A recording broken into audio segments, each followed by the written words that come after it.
Góðan daginn og velkomin í Hina Reykjavík. Við sem sagt, ætluðum eiginlega bara í dag að taka smá spjall okkar á milli. Það er hérna ég, Laufey Ólafsdóttir og Daniel Örn og Sanna Magdalena. Við ætluðum bara að taka smá spjall stöðuna á grunnskólastarfi og hvernig börnum líður í COVID. Og við Danni erum bæði foreldrar og Sanna náttúrulega að vinna í borgarstjórn, þannig að við erum svona öll með einhverjar skoðanir og sýn á þessi mál. En ég eiginlega bara ætla, hvar eigum við að byrja þetta? Danni, hvernig er staðan á þínu heimili í COVID? Já, ég með sem sagt, dóttir mín er 7 ára í öðru bekk og síðan ég líka með stráka á leikskóla. Staðan er núna sem betur fer orðin töluvert betri eftir að íþróttir opnuðu aftur. Dóttir mín æfir 2 íþróttir og var að verða svona frekar, hvernig var það, störcrazy að geta ekki fengið útrásinu sína. Já. En þetta er svolítið skrítið af því að hún er með svolítið svona kvíðatendensa og talar mjög mikið COVID og veltir sér mjög mikið upp úr þessu og gagnrýnir pabba sinn ef hann sprittar sig ekki þegar hann kemur inn og en er þess að mestu leyti. Já. Hey. Það er gott að einhver passar upp á að þú sprittir hendurnar, Daniel. Já, og spyr mig þegar ég fer út úr húsi, pabbi, ertu með grímuna þína? Einmitt. Það er mjög gott vegna þess að ég einmitt hef þurft að snúa við til þess að ná í mína. Ef ég er ein á ferð. En hvernig er þetta hjá þér? Já, ég tengi við það sem þú segir. Ég er með 1 grunnskólabarn og hann er bæði með einhverfugreiningu og sem sagt er náttúrulega líka frekar kvíðinn. Hann er náttúrulega algjör svona svampur á tilfinningar annara og svona hvernig stemningin er, þannig að honum hann hefur verið mjög mikið heima og sem að þýðir að allt námsefni hefur hlaðist á heimilið sem hefur svona verið svolítið þungt af því ég bæði er ekki kennari og þó ég hafi nú farið í gegnum þetta nám áður en það sem að svona mér finnst athugavert er að það sé engin aðstoð í boði fyrir foreldra sem að lenda í þessu. Hann er líka nefnilega með svona ofnæmi og svona öndunarfæra vandamál, þannig að hann á það mjög oft til að vakna með hóstaða hnerra sem er ekki mjög heppilegt í þessu ástandi. Þannig að við svona höfum ekki tekið neina sénsa með það sko. Þannig að en mér einmitt finnst sko að því ég hef hringt bæði til dæmis í tala við félagsráðgjafann okkar og og verið í sambandi við skólan og svona sko, það virðist bara ekki vera nein aðstoð í boði fyrir fólk sem að lendir í þessu. Ég hef einmitt heyrt þetta svolítið með ég heyrði frá vinkonu minni þegar hún var með börn sem að lendu í sóttkví í skólanum á Selfossi, vinkonu okkar. Já. Hún talaði mér svolítið þetta að það er nógu erfitt að vera í sóttkví þó þú þurfir ekki að stunda rosalega mikið heimanám samhliða. Já, einmitt. Já, og líka einmitt að þetta er svona svolítið, þú veist, foreldrar náttúrulega eru að sinna vinnu og margir einmitt eins og ég vinna heima. Þannig að þetta verður svona, þetta er ekkert auðvelt að balansera svona lagað og ég ætla ekki að sitja og ljúga því að okkur hafi tekið svakalega vel upp. En við reynum að gera eitthvað allavega sko. En eins og ég segi sko, að því að ég hringdi til dæmis í þjónustumiðstöðina eftir að spurði hvort það væri engin aðstoð. Og það er einmitt eins og hann á rétt á liðveislu og stuðningsfjölskyldu, er með yndislega stuðningsfjölskyldu. En þú veist, hvorugt þetta úrræði í raun og veru má standa í að sinna heimanámi til dæmis sko. Þannig að ég hefði verið mjög til í að þú veist, nýta til dæmis eins og, þú veist, það fjármagn sem fyrir liðveisluna eða eitthvað svoleiðis til þess að fá einhvern til þess að sinna með honum heimanámi. Það bara má ekki. Má liðveislan ekki aðstoða við Nei, heimanám? Er það bara nei, regla? það er bara, þetta á bara að vera félagslegur stuðningur. Þetta er einmitt eitthvað sem kom mér mjög mikið óvart af því ég held þetta væri eitthvað sem maður ætti að nýta sem nýtist barninu. En já, nei. Þetta er sem sagt, þetta er svolítið galli sko, að það sé engin stuðningur sem er boðið upp á í sambandi við heimanám. Og einkum og sér í lagi þegar að hann er líka mjög sennilega lesblindur. Já. Og þetta er, já, ég set alveg spurningamerki við af hverju það er engin meiri aðstoð. Sanna, ert þú með eitthvað input í? Já, ég fór að hugsa því að í dag þá er umræða fjárhagsáætlun Reykjavíkurborgar fyrir næsta ár og næstu 5 ár og þetta er mikil lesefni sem að ég er búin að vera að fara yfir núna helgina og þar sem að það vera að fjalla einmitt hvernig sviðin sjái fyrir sér að deila út fjármagni og þetta er rosalega falleg orð og sem eru oft sett fram. Skóla- og frístundasvið hefur til dæmis það markmið að láta drauma allra barna rætast. Það talað nú man ég ekki orðrétt, en það er svona einhvern veginn þessi megin stefna sem að þau vilja vinna eftir. En varðandi útdeilingu fjármagns, þá þarf alltaf að skoða hvernig, ég meina, ef þú vilt að draumar allra barna rætist, þá þarf náttúrulega að skoða að fjármagnið sé pott að fara til þeirra sem að þurfa á því að halda og það er mikið talað stuðning við börn af erlendum uppruna sem er mjög mikilvægt, en það þarf líka að skoða fleiri þætti og að kerfið okkar sé ekki of kassalaga, það sé ekki hugsa bara, já, ef þú ert svona og svona, þá máttu fá stuðninginn, að stuðningurinn sé veittur á þeim forsendum sem að gagnast fjölskyldum sem best. Það er alveg kannski eitthvað talað það en svo virðist það ekkert vera þannig í alvörunni eins og þú bendir á, Laufey, og ég skil ekki alveg hvaða útskýringar eru fyrir því að stuðningurinn sé ekki fyrir heimanámi, er það bara, nei, það er nám og það er ekki, ég bara fatti þetta ekki alveg. Nei, einmitt. Ég held nefnilega að þetta sé oft svolítið, það er mikið af svona fjárhagslegum heitum kartöflum á milli, sko, fyrst er það ríki og sveitarfélög og svo er það hins vegar á milli, sko, skólana og velferðar, sviðs eða þarna, sko, hvað á að vera í raun og veru undir því fjármagni sem að fer til skólana og sem þetta greinilega er. En svo eru náttúrulega skólarnir bara, þú veist, að reyna að sinna öllum sínum nemendum, þannig að þú veist, þeir kannski geta ekkert verið, þú veist, það er náttúrulega takmarka sem að þeir kannski geta verið í stuðningi við einstaka nemendur. Þannig að, mér finnst einhvern veginn eins og, sko, foreldrar megi leita til velferðarsviðs ef að það er eitthvað sem að skólinn er ekki að geta, þú veist, dekkað. Þannig að, já, til dæmis ef að börn þurfa eitthvað sem eru utan skólastarfsins eins og heimanám er núna, þú veist, heimanám var áður innan skólana en svo var það skorið niður, það er mörg ár síðan. Og ef við skoðum grunninn, þá erum við með,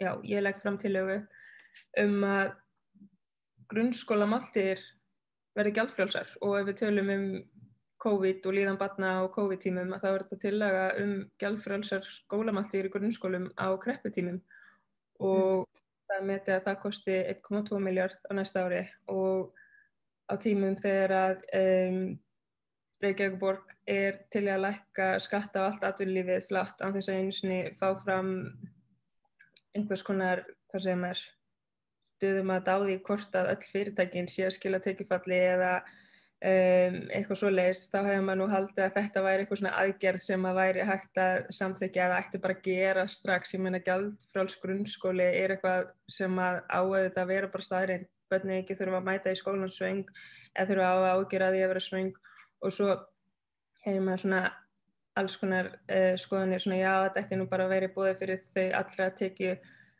lægstu heimili og þau sem hafa ekki efni á því að kaupa mat, en ég meina við erum að tala um börn sem að mæta í skólan og þetta ætti ekki að vera eitthvað svona já, herði, núna, þú veist, þarf mamma mín að sækja þetta því við erum öðruvísi, við þurfum alltaf að sækja eitthvað heimild fyrir þessu til að ég geti fengið að borða og hvar línan dregin, þú veist, hvar mörkin dregin, 401.000 orðið of tekjuhátt, 398.000, þú veist, hvar línan, ef þú missir vinnuna á morgun, farið þá að koma inn í þetta úrræði, tekið tillit til skattframtal síðasta árs, eða þú veist, hvernig ætlar einhvern veginn að fara að segja þess á rétt á því að borða í skólanum gjaldfrjálst en ekki þessi, þú veist, skólinn á bara að vera staður þessum börn, við erum að tala börn, geta gengið inn í skólan og borða og þú veist, að þetta sé eitthvað svona debate hvort það er rétt á sér eða ekki, bara svo rosalega fáránlegt, maður svona, ok, við erum svolítið að ræða það hvort að börn geta fengið að borða ekki, en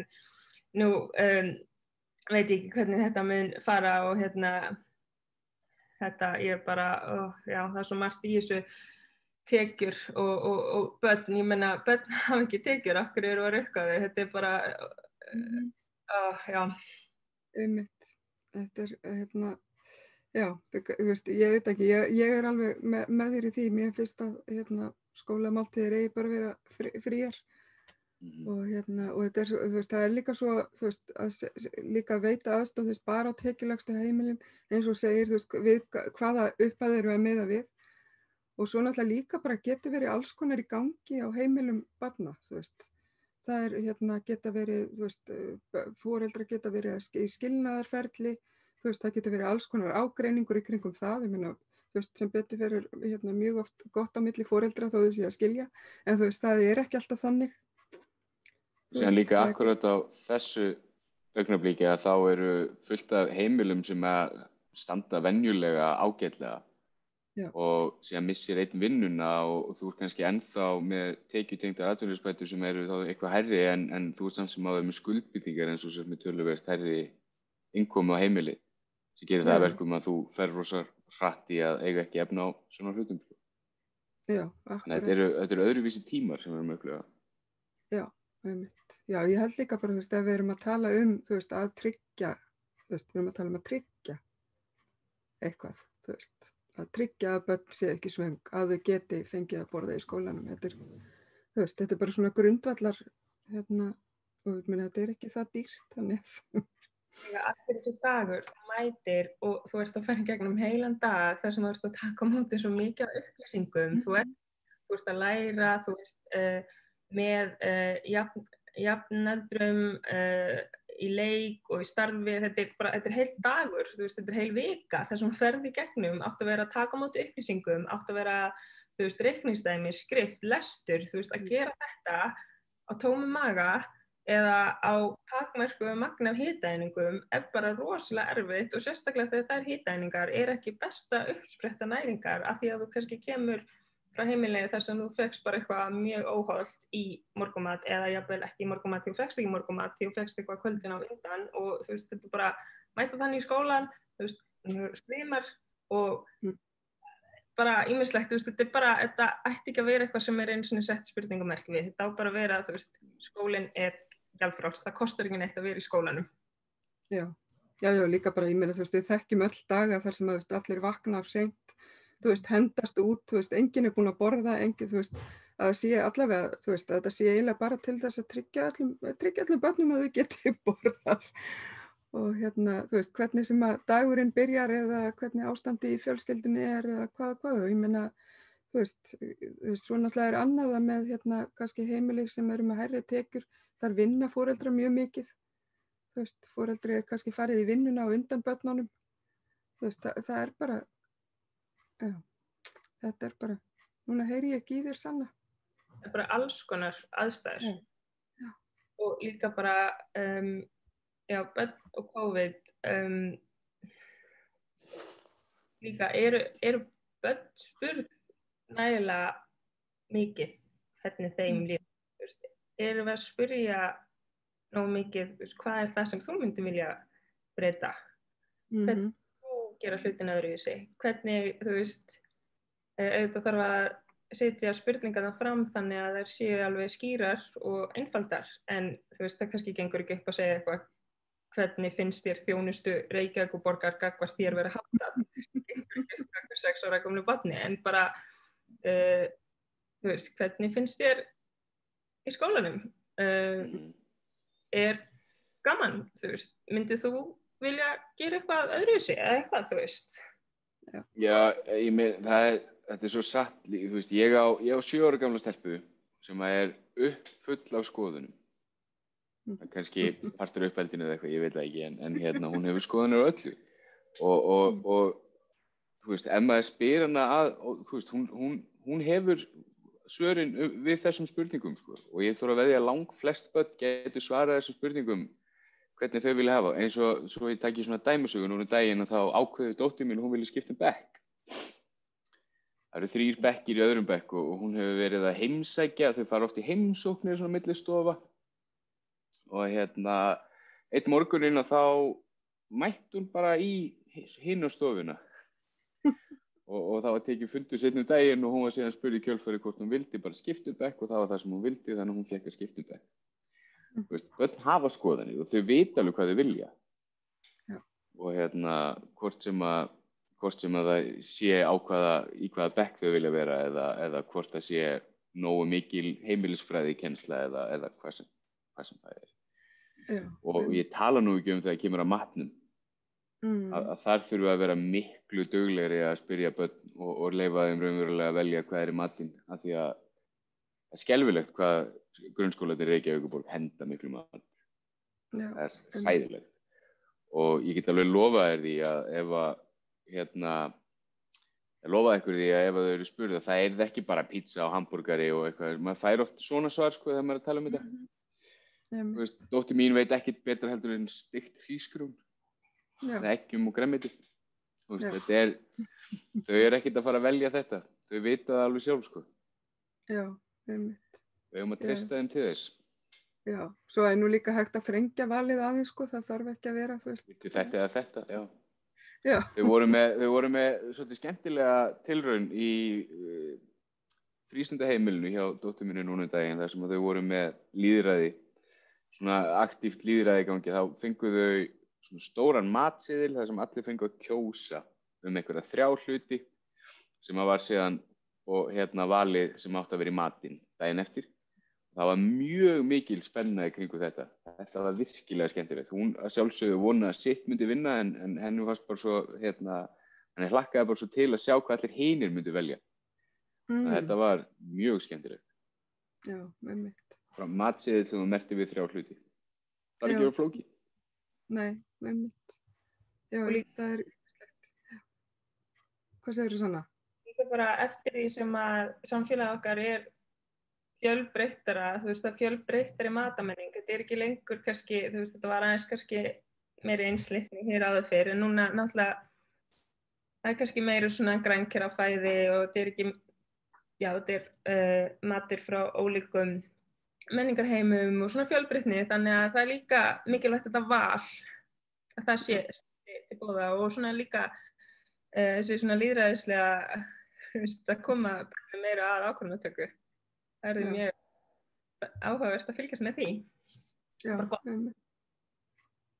Já, akkurat. Það væri mjög gaman að sjá meira af hvernig var það, mat frá hinum og þessum löndum líka í grunnskólanum, sko. Já, í Breiðholtinu erum við með töluvert fjölbreyttan nemendahóp í Hólbergaskóla þar sem dóttir mín er, þannig að það er alveg fullt af alls konar mat frá alls konar löndum sem væri hægt að hafa eða einhverju svona jafnvel þemaviku eða eitthvað, það væri mjög gaman að sjá svoleiðis. Já, nákvæmlega. Ég held líka það sem að við komum aðeins inn á aðan með þú veist, að spyrja börnin hvernig þið líði, þú veist, við höfum náttúrulega aðeins talað svona eineltismál og svona, við vorum með mjög góðan þátt, við talum að Sindra Víborg daginn og þú veist, og ég var líka hjá henni Möggu P. í þættinum Kona með höfuð sem var á dagskrá á Samstöðinni og vorum að tala málefni barna. Og það sem mér finnst einmitt vanta svolítið þú veist, að sé aðili innan allra grunnskóla sem er við allan daginn sem er í raun og veru bara til staðar fyrir börn til að koma og tala við, sko. Ég bara skil ekki, hvað segir Danni? Svona umboðsmaður nemenda, eitthvað svona þannig pæling. Já, einhver einmitt sálfræði menntaður sem að getur svolítið tekið á móti málum nemenda og settu í réttan farveg. Ég held að þetta væri alveg bara rosalega gott að því ég meina, þú veist, það er fullt af fólki, góðu fólki sem að starfa inn á grunnskólana, það eru skólahjúkrunarfræðingar og námsráðgjafar og svo bara einstaklingar sem að börnin kynnast inn á skólana sem er gott að leita til. En þú veist, mér finnst ekki að það þyrfti að vera einhver þarna bara með þetta hlutverk sem að börn, þú veist, að því að líka þú veist, þessu skólahjúkrunarfræðingar eru oft með takmarkaða viðveru, þú veist, það er flókið fyrir börn að muna hvaða daginn er við og hvenær og eitthvað svona sko. En hann sé bara einhvern sem er þarna alltaf, þú veist, og þau vita hvað hann er, öllum nemendum er kynnt, þú veist, þessi aðili og svona. Var ekki meira innan skólana, var ekki til dæmis hjúkrunarfræðingur og sennilega fyrir mína tíð, en var einhvern tímann tannlæknir, er ég að rugla? Já, það var tannlæknir. Ja, ég var alltaf hjá tannlæknir í skólanum. Já, ég líka. Já. Það var sem sagt alltaf reglubundið tékk, ég man ekki hvort það var einu sinni eða tvisvar á ári. En já, og svo var náttúrulega, svo að maður þurfti að fara í einhverja meiri viðgerðir, þá var það gert á öðrum stofum, sko. Það var bara gert í skólanum hjá mér. Já. Mjög fullkomin tannlæknastofa í Hólmabruksskóla í den tíð. Já, einmitt. Já, ég var í Austurbæjarskóla, sko, þar var þetta þarna niður í kjallara, sko, já. Það var einmitt bara mjög fínn tannlæknir þar, sko. En varðandi svona pælingar svona umboðsmann, nú er námsráðgjafi í grunnskólum, eða ekki? Getur hann ekki sinnt þessu hlutverki einhver leyti? Manni finnst að það ætti að vera, sko. Ég held samt að það sé svolítið villandi að kalla þetta námsráðgjafa. Það er einmitt kannski svona heiti sem að ekkert allir tengja við, þú veist, til dæmis við persónuleg málefni, en þú veist að sjálfsögðu væri það alveg pæling. Ég reynda veit ekki hversu mikil viðveran er hjá á námsráðgjafanum. Ég man eftir því, þegar ég var sjálfur í grunnskóla, þá vorum við vissulega með námsráðgjafa sem enginn nefnt að tala við. Og ef við lentum í einhverju svona raunverulegu vandamálu, þar sem maður þurfti svona alvörunni aðstoð frá okkur fullorðnum og þá talaði maður hvort smíðakennaran eða húsvörðinn. Já, einmitt. Það voru skemmtilegir kallar sem voru svona approachable, þeir tóku vel á móti manni, þeir voru hlýir og góðir og þeir græjuðu hlutina. Já, einmitt. Maður fór yfirleitt ekki í þessar, sjálfskipaðir umboðsmenn nemenda í Hólmabruksskóla. Einmitt, eða kannski ekki sjálfskipaðir, kannski meira svona nemenda valdir. Já. Þeir voru bara, þetta voru menn sem var auðvelt að nálgast og manni fannst maður aldrei dæmdur þegar maður talaði við þá. Já, akkurat. Já, ég man einmitt að Sindri nefndi að það var gangaverður sem að einmitt kom að hans máli. Þetta er, þú veist, já, því að þyrfti að vera einhver sem að er bara til staðar. Og sem öll börnin þekkja og já. Vantar kannski meira bara svona hvernig líður þér vinur inn í skólana, þú veist. En við kannski, við höfum ekkert allt og mikinn tíma, er eitthvað fleira sem að þið viljið tala í dag? Sanna, er eitthvað? Það er mitt svona meira hvernig líður þér og einmitt sko hvernig líður þér og að við séum líka að spyrja starfsfólk í skólum hvernig líður þér og síðan þá bæta fleiri stöðugildum við þannig að það færist ekki allt yfir á kennarann og starfsfólki sem eiga sé ekki ætlast til þess að þau séu einhvern veginn að uppfylla allt fyrir nemendur því að það er líka oft bara mikið álag á þeim þannig að hvernig líður þér og að skólinn sé ekki svona út ungunar vel fyrir hjól atvinnulífsins. Já, einmitt. Akkurat, að ég held einmitt að við höfum öll, alveg bara, þú veist, ég held að starfsfólki bara á heiður skilin, sko, ég meina, bekkjarkennarar til dæmis, það er gríðalegt álag á bekkjarkennurum og þannig að, þú veist, ég held að það sé alveg bara, þetta er engum í huga gagnrýna starfið sem að þau eru að vinna, þau eru náttúrulega bara að gera sitt besta undir því álagi sem er sett á þau. En já, En umboðsmaður nemenda, ég held að það sé niðurstaðan hér, hlusta á börn og... Það eitthvað sem við þurfum að velta fyrir okkur og vinna jafnvel að. Já, akkurat. Og endilega bara ef að ykkur hlustendur góðir og áhorfendur langar að við fjöllum eitthvað í þættinum, þá endilega hafið samband við okkur og segja okkur frá því. Er það ekki? Við erum til í að taka á móti tillögum umræðuefni. Skiljið eftir komment. Já, óskalög. Við viljum óskalög frá ykkur. Þá bara kveðjum við úr hinni Reykjavík í dag. Bara takk fyrir samverun og takk fyrir spjallið, Sanna og Daniel. Við heyrumst.